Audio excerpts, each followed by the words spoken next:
Lefi suede ayaulela mema. Fiel é Deus, aleluia, amém?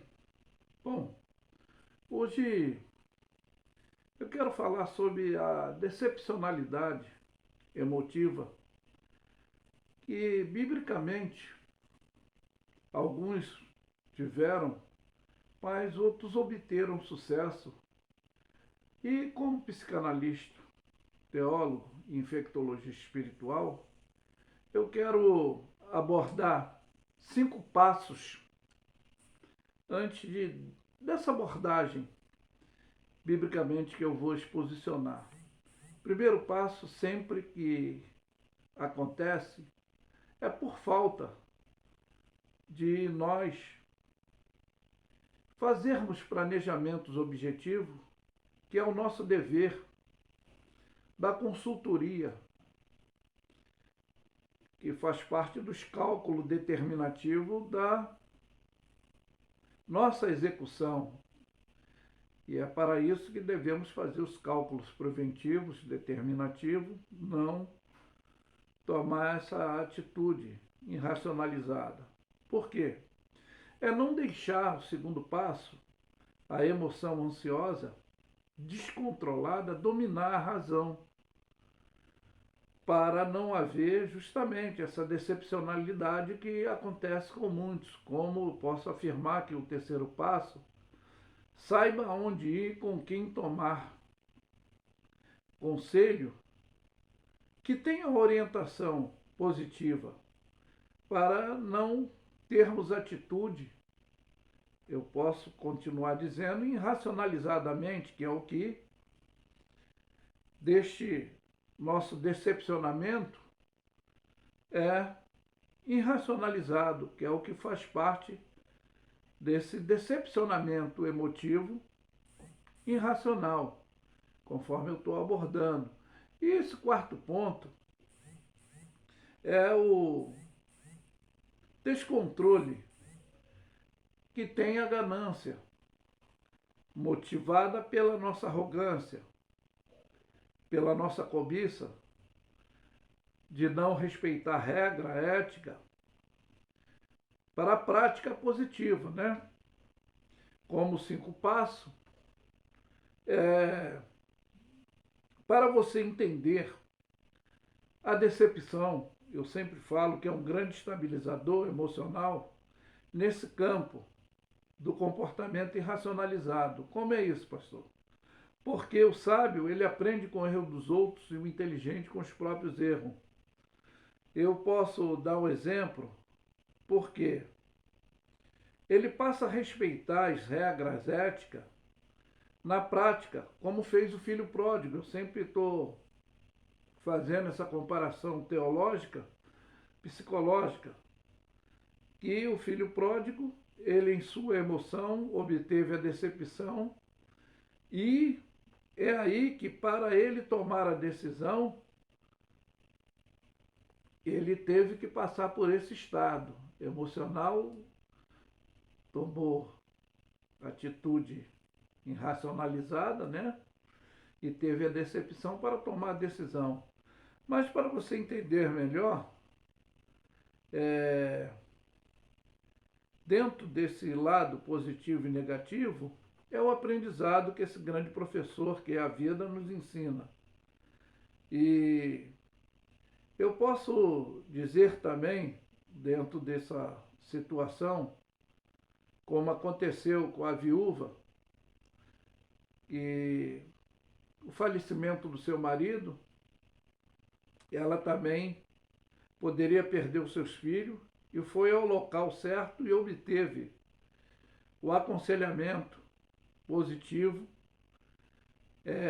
O porquê, quando não sabemos o que fazer, devemos saber aonde ir, com quem tomar conselho. Com quem tomar conselhos determinativos, sábio, pois eu sempre falo que existem conselhos bons que são maus e conselhos maus que são bons. Como é isso, pastor? O conselho bom que é mau é para corrigir os nossos erros. E às vezes não aceitamos devido a essa arrogância, dessa cobiça que eu estou sempre falando. E o conselho mal que é bom é quando somos apoiados nesses nossos erros, nesses nossos atos incapacitantes para não desenvolver, conforme eu falei, essas tarefas de atividade positiva, que foi a negligência, eu posso afirmar, e você vai me entender, do homem mais sábio do mundo, mas sendo ele negligente, e ele foi dentro dessa irrelevância de não obter o respeito, a ética, a regra e a prática, e é nessa negligência ele obteve o resultado dos seus atos na sua velhice. Foi o rei Salomão, se tornou mais idólatra, sendo sábio, inteligente, mas foi desobediente a Deus. Por quê? Quando eu falo que o sábio aprende com o erro dos outros, o inteligente com os próprios erros. Já Davi, o seu pai, ele confessou e deixou e obteve a sua misericórdia e se tornou, né, um homem segundo o coração de Deus. Já o que perseguia Salomão, Jeroboão, deixou de ser melhor do que ele, porque perseguiu a Salomão e infracionou negligentemente, pior do que ele, nas suas idolatrias. E aí já o seu próprio sucessor, o filho de Salomão, Roboão, é o que eu falo de conselhos bons que são mal, conselho mal que é bom. Ele obteve conselhos bons, mas optou para os conselhos maus, que foi a sua imperatividade. E você vai me entender também, o rei Acabe também sustentou o seu reinado com os erros da sua própria mulher, Jezabel, que orientou. E o seu resultado negativo foi devido a essa aliança inflacionária também. Aí eu posso citar também, pois Naamã não só foi curado da sua lepra, já como também curado na sua arrogância. E ele, na humildade, pede ao profeta que o perdoasse quando ele entrasse no templo de Rimão, não para adorar, mas ele, como comandante, general, ele era também servo e tinha que acompanhar o rei, e o rei apoiava em sua mão para se encurvar no templo de Rimão. Então ele já pede antecipadamente perdão, não para cometer já idolatria, mas porque ele reconheceu que há o único Deus, que era o Deus de Israel. Então ele, para não ter esse descontentamento religioso, e ele, para não se deixar-se dominar pela arrogância da idolatria, ele amadurecido, e ele pediu para que o perdoasse. Também, como eu sempre posso dizer, o pai da fé, que obteve seu amadurecimento depois de cometer também vários erros. Até o conselho de sua própria mulher Sara, que obteve também o resultado desestabilizador da sua cobiça, dos seus interesses próprios, é conforme eu falei que o decepcionamento é um estabilizador, que é o professor da vida, foi o amadurecimento na vida de Abraão e Sara, né? Devido a essa cobiça. Eu posso dizer também já as duas pessoas que tiveram a maior, o maior aproximamento de Deus, não que nós não temos essa oportunidade hoje, mas diretamente, como Adão, que teve que ser expulso do paraíso, e Moisés, que Deus teve que preparar um sucessor para ele. Por quê? Eu posso dizer que também Jacó, e você vai me entender, ele obteve grandes experiências familiares e dentro dessas experiências ele obteve o grande sonho da vida dele. Eu posso dizer também Josué, que com o aconselhamento segundo Moisés, ele salvou não só a sua família, José não salvou só sua família, mas também eu considero ele como o segundo Adão, que cumpriu-se o agir de Deus. É como o profeta Isaías sempre ele diz, o nosso caminho, o nosso pensamento não são os de Deus.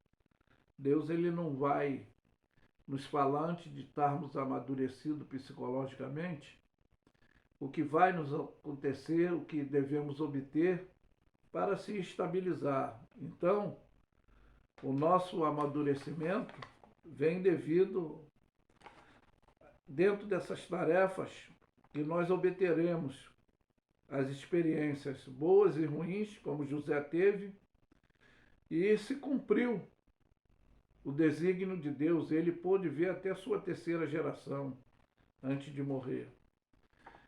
Para você entender, para o encerramento, eu vou falar de uma pessoa que foi arrogante já na sua humildade. Ele manda nos sermos sábios e vigilantes. E para que não ficássemos vulneráveis biologicamente dentro desse estado psicológico. É por isso que já o grande executor dos planos de Deus, né, que veio para os seus e os seus não receberam, e todo quanto recebeu, deu-lhes o poder de ser feito filho de Deus, a saber, aos que creem no seu nome. Ele, ainda que por 3 vezes, ele orou a Deus para se escapar da situação antagônica que ele teria que passar, mas ele foi obediente e concluiu o projeto de Deus. E é por isso que ele também determina, dentro desse aconselhamento, aprendei de mim que sou manso e humilde de coração, encontrareis descanso para vossas almas. Para quê? A gente não ter decepcionalidade dentro dessa ansiedade arrogante e desobediente que muitos tiveram, e alguns tiveram um amadurecimento, outros não, tiveram decepcionamento. Alguns foram bem-sucedidos, outros já não tiveram uma vida estabilizada, mesmo tendo no princípio uma boa regra, uma ética e a prática, mas a distorção depois pela cobiça da ganância, conforme eu falei, citei o lado de Jeroboão, Roboão, que optaram por conselhos mal que para eles era bom devido a essa cobiça, essa ganância. Como eu citei Acabe, dentro dessa aliança e dentro da desobediência, a oportunidade que teve, que Deus nos dá a oportunidade. Eu sempre afirmo que não temos livre-arbítrio, temos opção de escolha. E aí é que está o passo determinativo para não ficarmos zumbiologicamente vulneráveis, psicologicamente falando, decepcionados por sermos negligentes. Mas é por isso que eu afirmo que Lef é suede ayaulela mema. Fiel é Deus, aleluia, amém?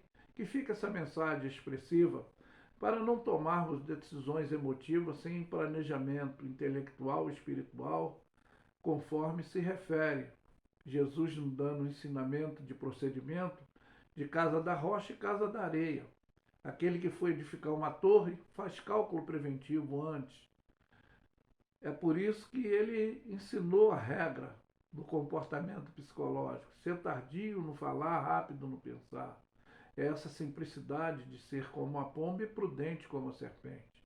Mas que Deus nos abençoe. Amém?